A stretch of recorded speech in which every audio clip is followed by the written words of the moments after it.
welcome back to my YouTube channel All-Rounder Anirudh, and as you can see I am here with another video, and in this video we are going to learn about nutrition in plants.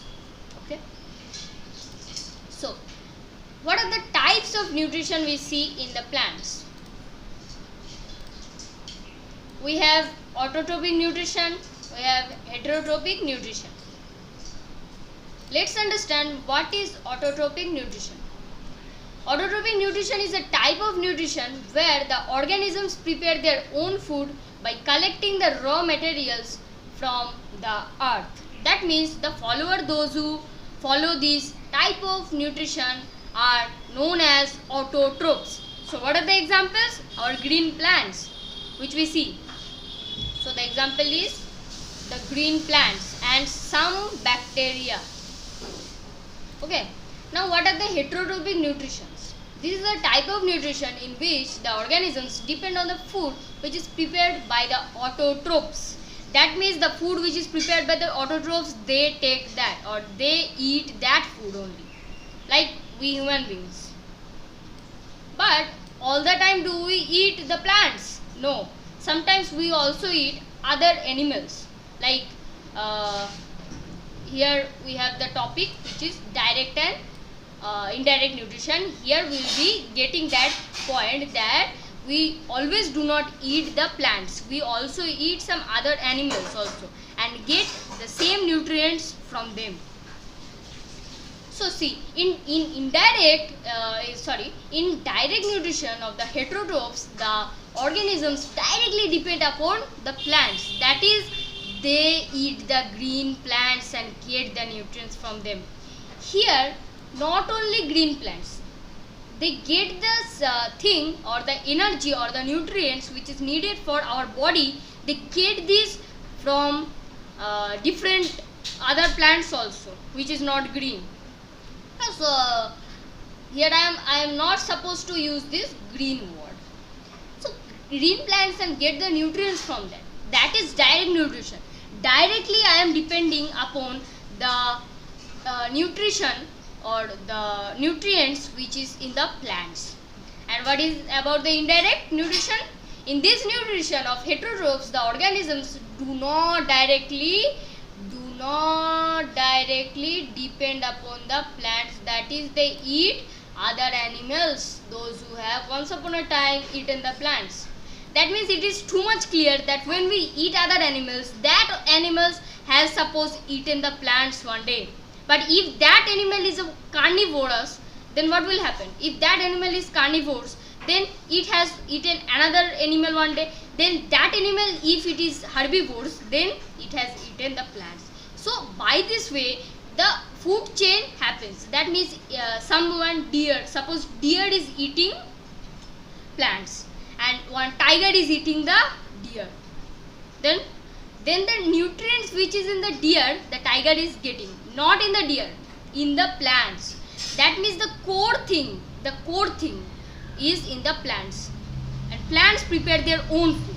Now you will be saying that we also prepare our own food. Why won't we are called the autotrophs? It is because we also depend on the autotrophs for the food. Like when your mother cooks food, then what happens? She collects the rice, and other things which is needed for cooking. So what is that? That are the plants. We don't use the carbon dioxide, water or sunlight to prepare our own food. They use the raw materials which is found on the earth itself and not made by anyone. It is made by nature. So indirect nutrition is that when we do not directly eat the plants but get the energy from them. Then comes our types of heterotrophic nutrition. What are the types of heterotrophic nutrition? We see parasitic nutrition, saprophytic nutrition, insectivorous nutrition, symbiotic nutrition and holozoic nutrition. So what are these? Actually, parasitic nutrition is nothing but it consists of one host plant.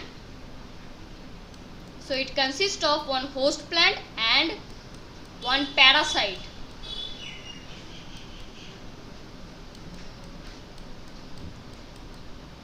Okay, now host plant and parasite, like when in our hair we can see some white things, those are louse or known as lice. So that is one type of parasite. So they get all the nutrients from our head, and then who is benefited?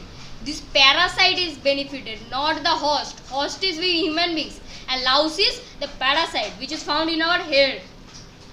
It gets all the nutrients, and this host plant is sometimes like it face many problems and can be it can face many problems and will be can damage also.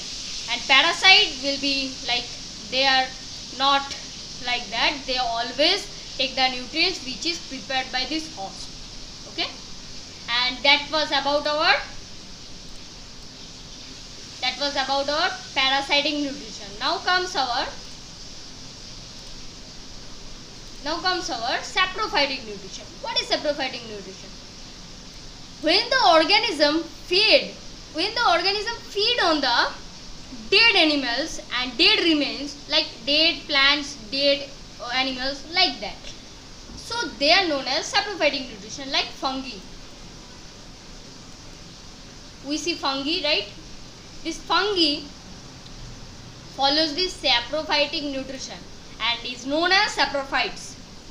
So what they do is they feed on the dead animals. Like one person has been died, and what he is done, he is just dipped under the ground. So how will they get damaged? Or we see that they are 1 year later, we see that only the bones are remained. So why is it so? The fungi remains and they feed on the dead remains. That means they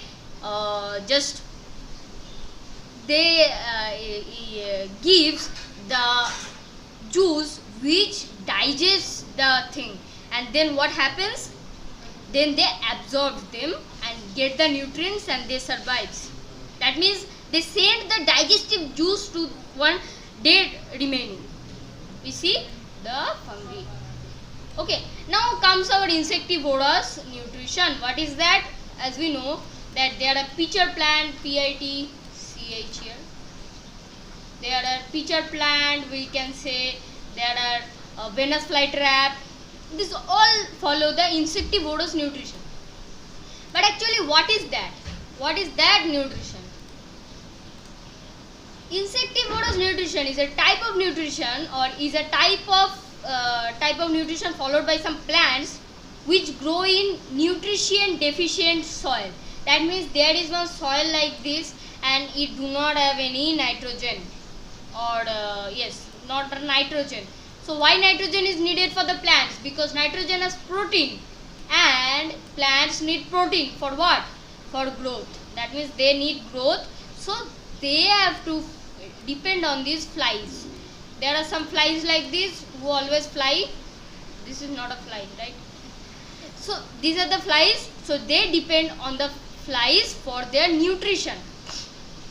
Now as the flies are digested, they get the protein from them for the growth, and they grow in such areas that there is the deficiency of the leguminous plant. What are the leguminous plant? Leguminous plant is the plant who supports the bacteria, rhizobium bacteria, who just get the nitrates from the atmosphere, get the nitrogen from the atmosphere and convert it into nitrates which is needed by the that leguminous plant. Leguminous plant means like pulses, the plant which is pulses. So now comes our symbiotic nutrition. What is symbiotic nutrition? So symbiotic nutrition is a type of nutrition in which what we see is that there also is a parasite and one host. It is as same as this parasitic nutrition.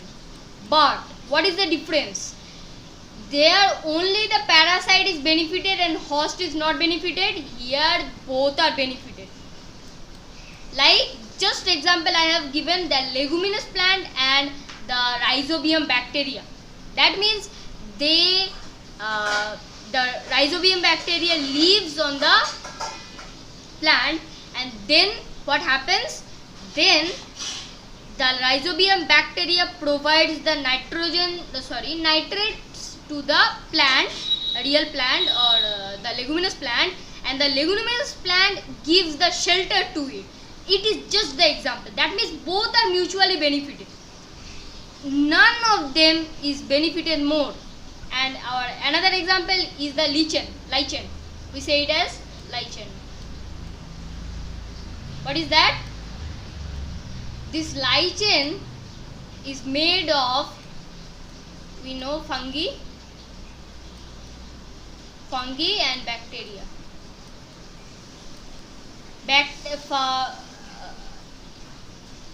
This bacteria. Fungi means I think that is about we see some mushroom like structures, that is the fungi. And this bacteria it cannot stay alone in the rough atmosphere, so it needs the help of fungi to as a shelter, and fungi prepares its food by this bacteria, help of this bacteria. It can't prepare actually its own food, but using this bacteria it forms one relationship, symbiotic nutrition and symbiotic relationship, which helps this lichen to form. Their bond is the lichen. Got it? Now let's move on to the holozoic nutrition. What is the holozoic nutrition? Like we human beings follow the holozoic nutrition.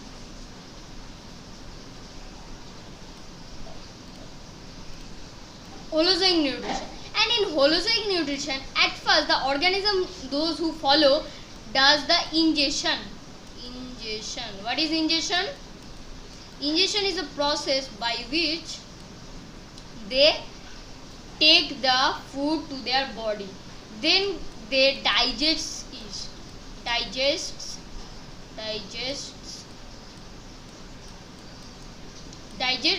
the food which is taken. Then what they do? They absorb the food absorb the simplest particle, simplest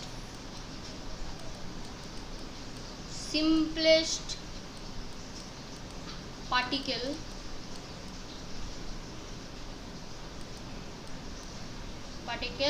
of food.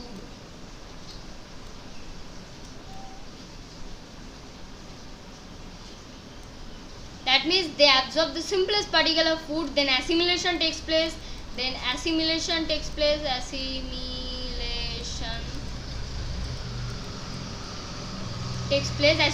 means they utilize the nutrients which is present in the food, and then ingestion.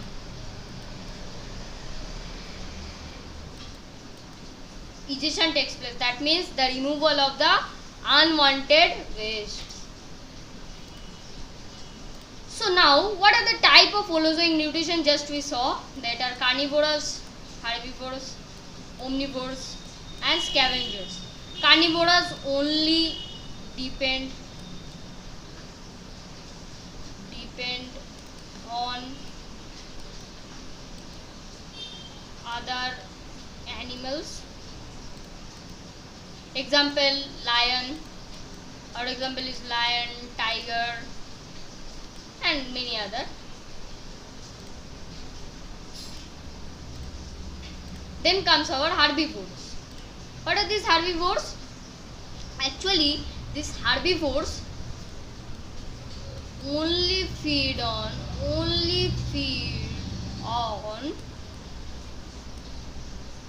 plants. And omnivores, it depends on both the plants and the other animals. And scavengers, dead remaining.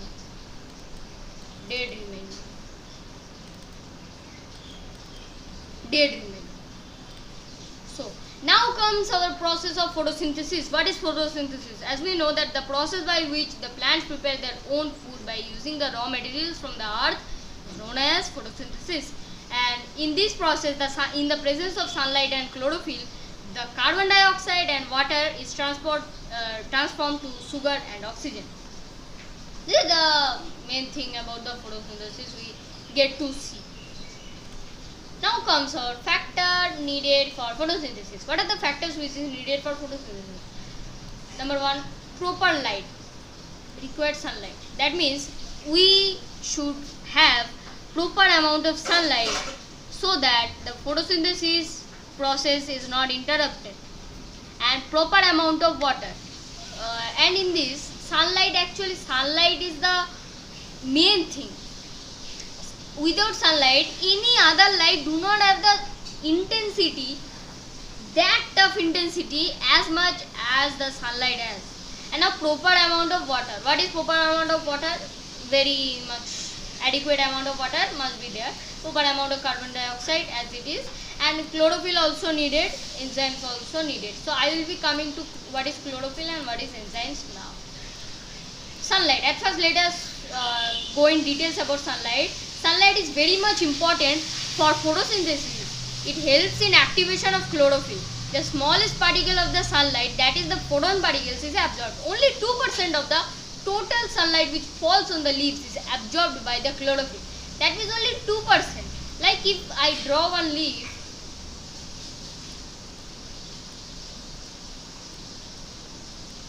if I draw this leaf, then what will happen, that all the amount of sunlight, suppose this is sun, and the rays which is falling on this, all the rays, only 2% of that is absorbed by the chlorophyll molecules. Only 2%. So it is a very less. Now about water. Plants get water as well as some minerals we eat. At the tip of the root there is a root hair. That is root hair. What is this root hair? Which makes the surface area large and easy to absorb water molecules. That means it is present in the at the last of the root, and then it just increases the surface area so that it can absorb the water molecules very sufficiently.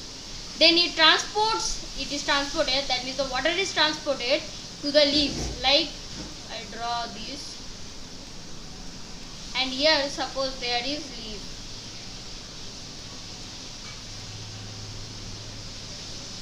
Here is leaves, and here are the roots, and here they absorb one water molecule. Here is the water molecule. Then how will they transport? And how will they transport? These are the leaves.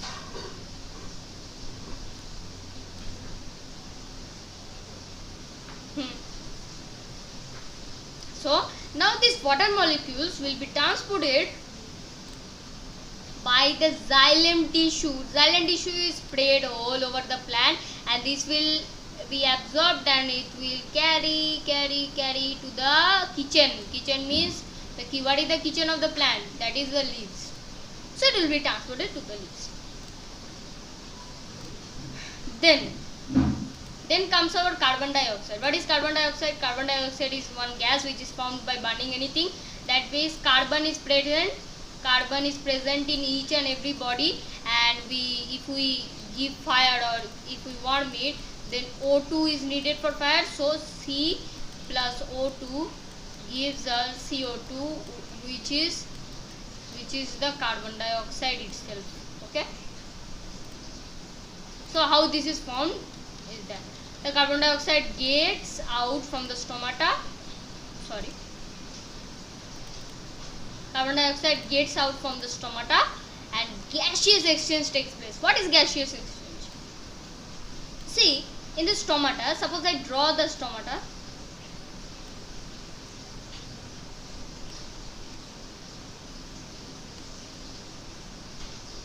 This is like closed stomata, right? And now when I draw open stomata, then this is suppose the open stomata, not very good, it is just a rough diagram. So this is the open stomata, and then from the outside O2, from the outside CO2 is taken, and from inside O2 is released. See the arrow symbol, CO2 is taken, O2 is released. That thing, this thing is what? This thing is the gaseous exchange. Gaseous exchange. Okay. Now chlorophyll. Chlorophyll has a very huge role in photosynthesis. It is present in chloroplast organelle of the mesophyll cells in the leaves. Like, let us draw the structure of the leaf. Here we have epidermis, and here we have upper and lower epidermis. In that we have this mesophyll cells. Where is this? Mesophyll cells. We have this mesophyll cells. And in the plastid of the mesophyll cell, see, this is the plastid of the mesophyll cell. There are the chloroplast organelle. Chloroplast organelle. Now let's see how the chloroplast organelle looks like. See, it is the chloroplast organelle. Here each and everything is there. I will be coming to that. Before that, chlorophyll is in the chloroplast. There is chlorophyll. Okay, and 230 to 250 chlorophyll molecules in quantosome. It is huge. It needs sunlight to activate. And then comes our enzymes. As photosynthesis is an enzymatic process, it needs enzymes. Enzymes does nothing but it increases the rate of photosynthesis. The commonly used enzyme in plant is Rubisco. It is the Rubisco, and also FNR is needed. FNR means ferredoxin NADP reductase. Now comes phases of photosynthesis. Now there are two types of phases: light phase and dark phase. Light phase is also known as light dependent phase. It is discovered by Robert Hill, so it is called Hill reaction. It requires light. Dark phase is also known as light independent phase. It does not require the light. We can call it as Kelvin cycle or C3 cycle or Kelvin cycle. Now here don't have the misconception that as this requires light, it only occurs in sun, means during day, and this occurs in night. It can occur in dark also. It can occur in light also, means day.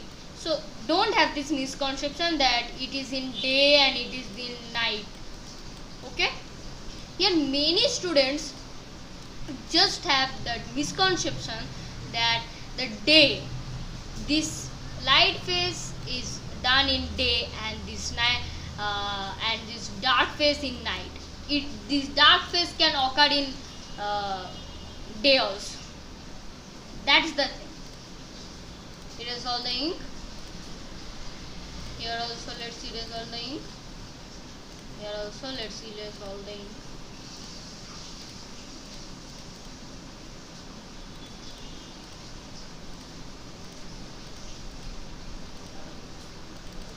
Okay, now comes our enzymes. Enzymes is done. Okay, now phases of photosynthesis are also done, and then comes what is the light phase. The first step is activation of chlorophyll. Then when sunlight falls on the chlorophyll, then it activates and releases electron of magnesium. Then comes photolysis of water. Then comes the formation of NADPH and ATP molecule. Now this is the picture of chloroplast that I have shown you. These thing, as you can see, sacs.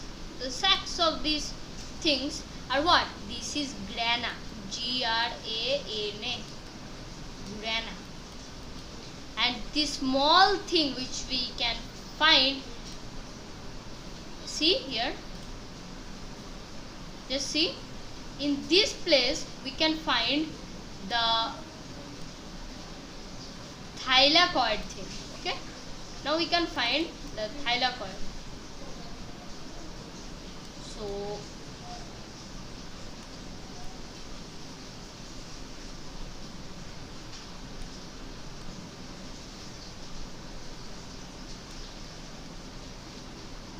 see, here we can find the thylakoid.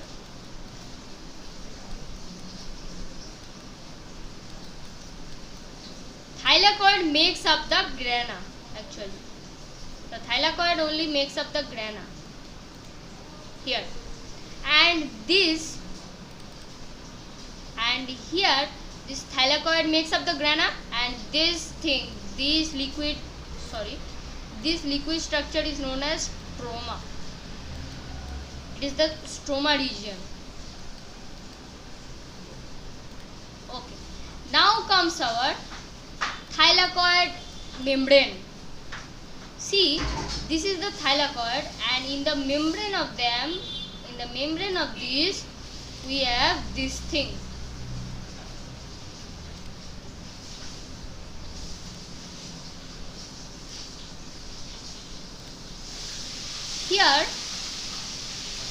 Here in the membrane, okay, so in the membrane of the thylakoid we have this. Okay,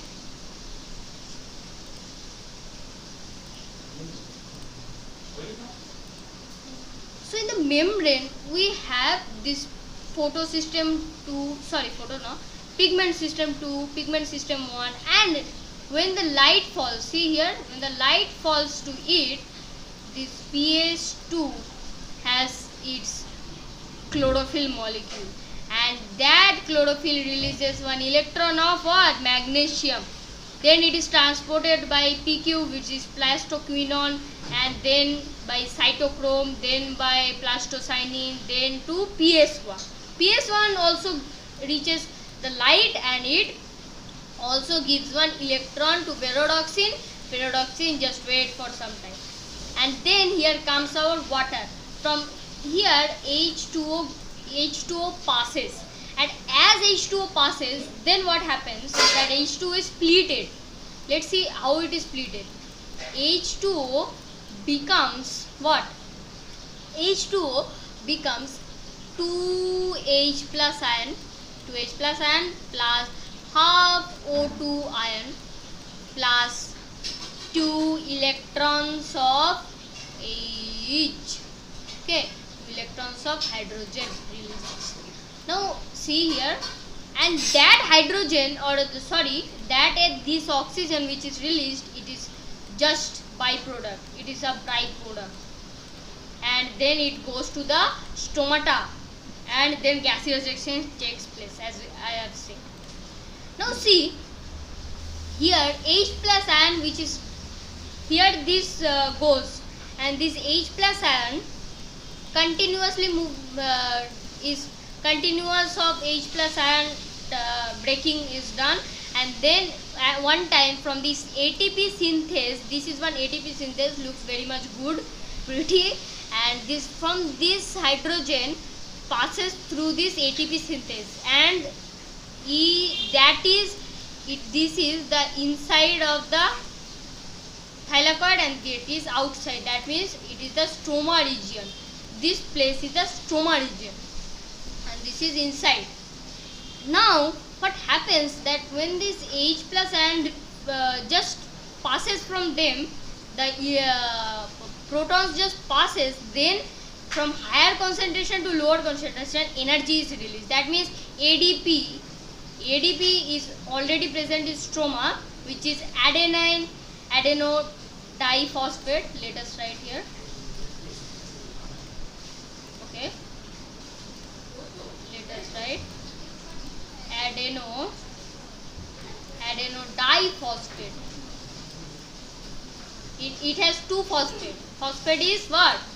PO3. Phosphate is PO3. Okay,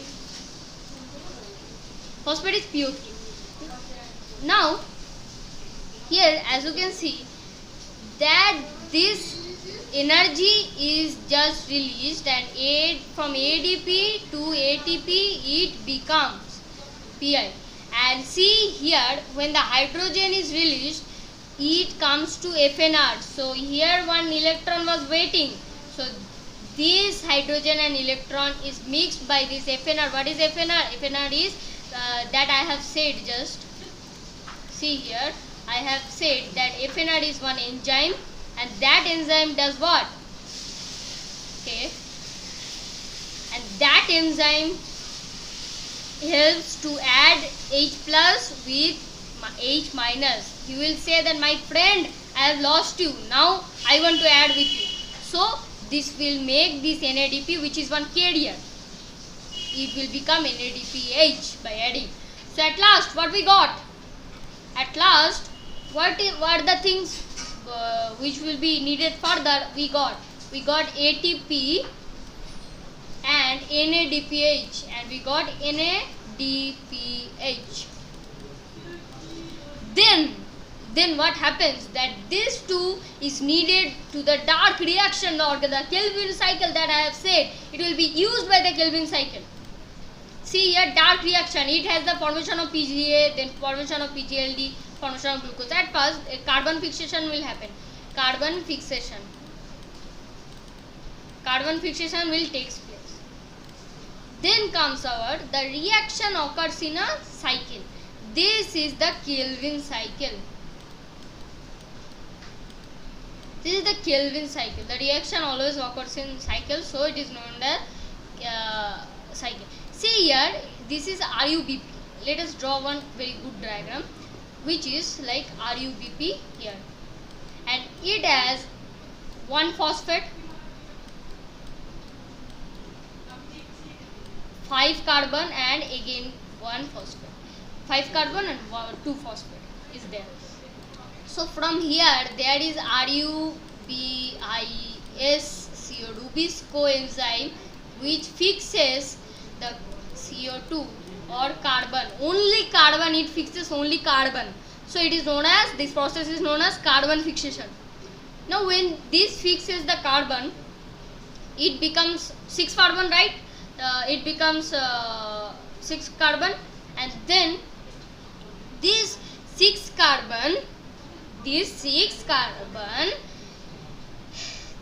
then is this 6 carbon split.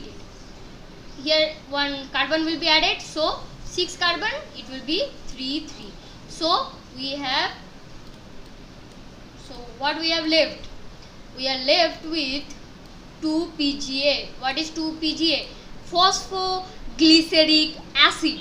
Phosphoglyceric acid is 2 PGA. I repeat, 2 PGA is phosphoglyceric acid, because it will be having PCCC, PCCC. Okay, so PCCC and PCCC are the 2 phosphoglyceric acid. Got it? Okay. So PCCC. Okay, so PCCC, there are 2 like this. So just gone. Again I have to write. Not interesting. So see, RUBP and 5 carbon, only writing very short, P2, 1 PP. Then carbon fixation happens, CO2. Then 2 PGA will be formed. Then what will be formed? Then this 2 PGA will have 1 phosphate and 3 carbon. Then here what will happen? Then this 2 phosphoglyceric acid will be transported to 2 PGALD. What is 2 PGALD? Phosphoglyceraldehyde. This 2 phosphoglyceraldehyde will have PCCCOH. Now from where is this OH coming? Actually, this hydrogen has been is coming from NADP. It's coming from NADPH, and then that will be becoming NADP. So PCCCOH, and there will be two like this, and from oxygen is coming from this. So to that, and here in between we will be needing, we have 2 ATP needed. 2 ATP will be needed so that we can make it as 2-di-PGA. That means diphosphoglyceric acid. So it will become 2,3 diphosphoglyceric acid when phosphoglyceric acid. Not writing that, just understand. 2,3 diphosphoglyceric acid. As there is no space, I am not ready. Now this 2,3 diphosphoglyceric acid, why it is 2,3? Because we can see CCC and then P like this. So here is one P, as we got here, that after breaking P will be here, and here will be one P added from ATP. It is necessary. Then again ATP, after that NADP will take this one P, NADPH. So energy it will take P again. So this is one very much complex process. I am not going to that now. Then here it becomes PCCOH. So it has 2. So it needs 12 PGLD. 12 PGLD. So how much time it has to be done? One time is 2, then 2 times. That means to become 12 times, it has to be 6 times run the cycle. Okay, so 6 times this cycle must run. Now as 6 times it will run, then what will happen? It will be 12, and then it won't move further if 12 is not there, 12 PGLD. So then C6, okay, C6H12O6 has to form. Now CCC, there must be 6C. So how many molecules of PGLD, phosphoglyceroldehyde, will be needed? There will be 2 needed. So 10 minus 2, sorry, 12 minus 2, which is 10. So 10 PGLD will be left over. And from H, all the H will be needed here, as there are 12 H, and O, here is 6, and here is how much O? Here see, only one O, and 6 O's are there. So by some processes, that 6 O will be removed. That is a very much complex process. Don't go with that.